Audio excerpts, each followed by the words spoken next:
Aktres at vlogger na si Cristel Fulgar nakaramdam ng kaba ng maging si Player 305 sa isang television series sa South Korea na Squid Game at solo album ni Chloe San Jose naging matagumpay. Alamin natin ang iba pang detalye niyan sa Balitang Entertainment mula kay Migs Deposita.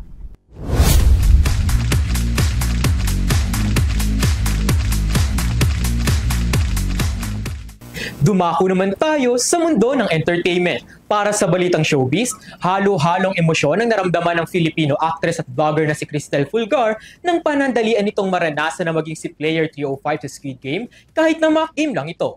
Kita ang kanyang reaksyon sa ibinahaging video sa kanyang social media account.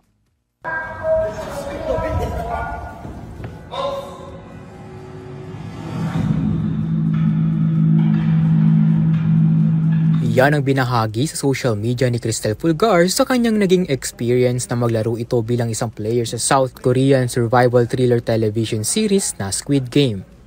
Sa kanyang mga post na ibinahagi online, kitang kasamang naglalaro ni Cristel ang iba pang mga player na tila kabado ring gaya niya. Pagkabahagi pa nga nito, patawa-tawa lang raw siya pero totoong nakakaba pala ang Squid Game, kung saan ginampanan din niya ang role ni Player 305 kasama ang ilang mga players. Ipinakita naman niya sa isang video na nakapaglaro rin siya sa mga sikat na laro ng Squid Game tulad ng red light, green light kung saan tumatak ang laro na ito pati na rin sa mga Pinoy. Samantala malapit na muling mapanood ang totoong laro sa Season 3 ng Squid Game na ipapalabas naman sa Netflix simula sa June 27, 2025.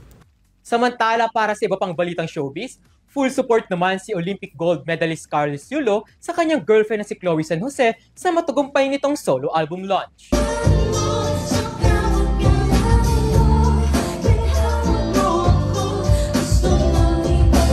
Hataw kung hataw, yan ang ibinahaging performance ng girlfriend ni Golden Boy Carlos Yulo na si Chloe San Jose o mas kilala na ngayon bilang Chloe SG sa kanyang debut album launch. Kung saan inaalay ni Chloe sa kanyang boyfriend na si Kaloy ang ilan sa mga bago nitong kanta tulad ng ito, Something Right, Tanim, Dulo ng Baghari at Sash.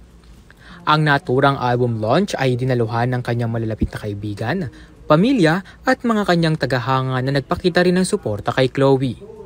Samantala mapapakinggan naman ang kanyang kanta sa lahat ng streaming platforms nationwide. At yan ang ating balitang showbiz. Ako si Migs Depositar. Balik sa inyo Mia, Henry at Vanessa.